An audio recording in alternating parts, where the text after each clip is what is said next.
Right, greetings all, hope this finds you well again. Following last week's rather experimental video, which with 230 likes and 50 odd very positive comments at last count, seems to have gone down rather well, I thought we'd do another part 2 and another little update, what jobs have come in, what jobs have gone out, and maybe answering a few questions that have popped up in the comments of the last video. Right, so the first bit of news is an empty trolley. But this is not just any empty trolley. That empty trolley previously had the crossheads off the Q6 on it, which we saw being machined last week. They've gone up to deviation shed, they've been refitted onto the engine, and everyone involved is very happy with them. I'm happy with the machining. Sean Bowler has fitted them, is very happy with how they've gone on. Nelpeg's very happy with them. So that job's done, it's dusted, it's out of here, and we're ready for the next one. Just to celebrate, we did something that doesn't happen very often in this shop. We actually had a machine clear long enough to clean it as well. So I've just, I spent a bit of time this week giving the horizontal borer a gentle cleaning and servicing, so she's ready for the next job. Right, moving down the shop, let's go and see some of the other bits and pieces that have come in. So, first up, we've got this mighty thing, which is a new drawbar pin for the 9F. The previous drawbar pin had worn quite an impressive step in it. It was also slightly bent as well. So this has been machined out of a billet of EN19 to give some idea of scale. You can just see my boot toe alongside it. It's that little, the drilling hole you can see in it, that's for a split pin to retain it. And also the head, that's because it's actually upside down. The head's sitting on the floor at the moment. The head's also had a tapping put into it, so it can take an eye bolt. So the next time we need to extract it, it's going to be slightly easier. Right, and from there, from the sublime to the ridiculous, another job that's come in, but a bit smaller this time, 2 custom studs for the boiler department. These are to go onto the Q6 ultimately, and you may see, if you look here, you'll see where there's this large radius between the transition. This is entirely deliberate. This is to actually make the stud slightly stronger. A nice large radius like that there ensures there isn't what we call a stress riser. If there was a sharp straight in and a sharp corner transition between the two, that would act so that all the stresses and strains in that stud would be focused on that one area. Putting this radius in means the stress is spread over a much broader area, and so as a result, the chance of the stud breaking is far reduced. These have been, it's a 7/8 Whitworth thread on the bottom, 1/2 inch Whitworth thread on the top, and they've been done in-house today, so they're ready for Chris Kelly to fit to the Q6 tomorrow when he's ready. The bits behind them, they're another job that's come in. That's actually a request from Carriage and Wagon. These are some Sparex or Sparex, however you choose to pronounce it, drip valves off steam heat systems on the carriages. They're wondering if they can have one of these modified. So at one end it has this fitting, which is what screws onto the steam heat pipe work, and at the other end it will take this, which is a conventional old-fashioned drip valve housing. So that's a little design job for us at some stage. Okay.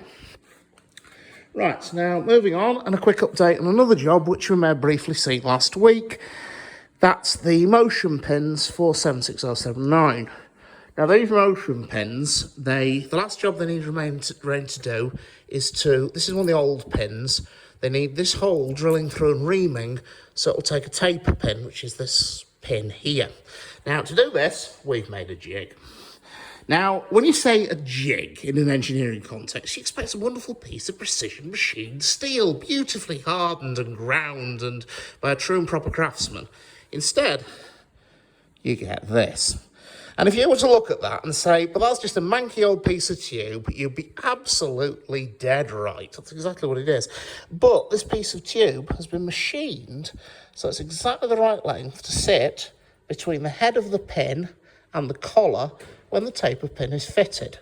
So, when we come to drill the new pins, we can simply drop this piece of tube over the pin, sit the collar when I find it,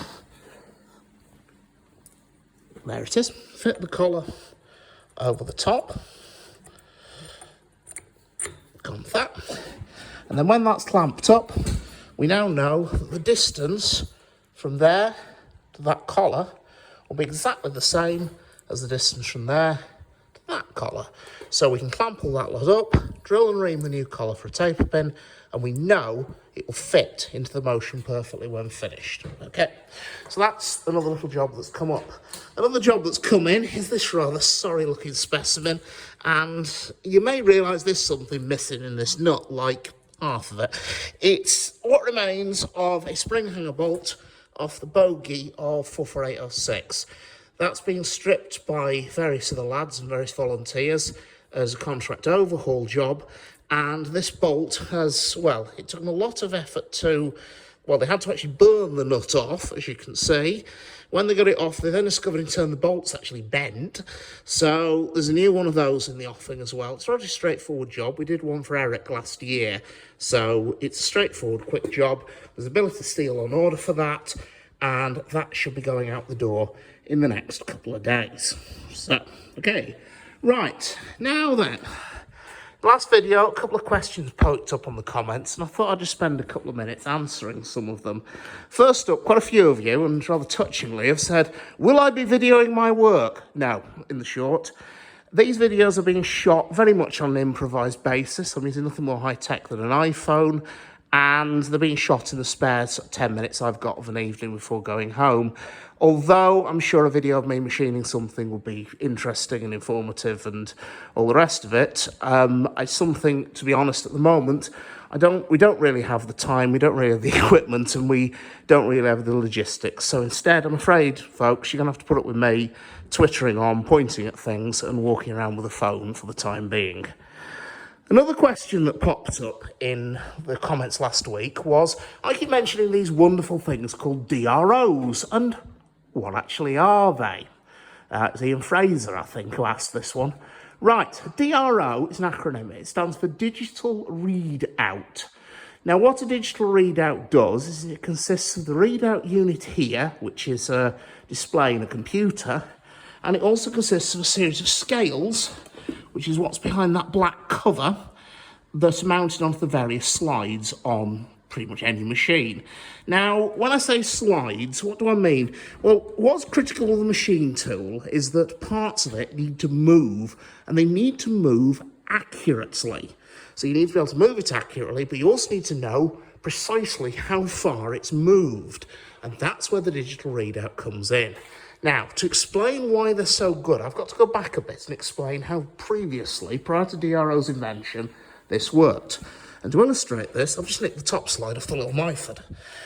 What we've got, this is upside down, for those who are trying to figure out what on earth I'm pointing at. You've got one part of the slide here, and you've got the base here. These two are connected by a lead screw. That's a very accurate screw thread here, running in a nut here, and it's also got a graduated dial on it here. So, as I simply turn that screw, it falls over. As I turn that screw, you will see it moves. And the dial tells you how many turns and how many part turns that screw's made. Because you know the pitch of that screw, you can then establish precisely how far that's moved. Now, there's two problems with these. First of all, where inevitably it occurs in that nut there, you can see the play in this here. And second, if you want to measure something imperial, you fit an imperial screw. If you want to measure something metric, well, 9 times out of 10, you've got to fit a metric screw.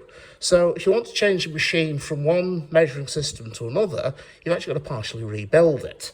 That's annoying. Now, this play also causes another issue. That's called backlash.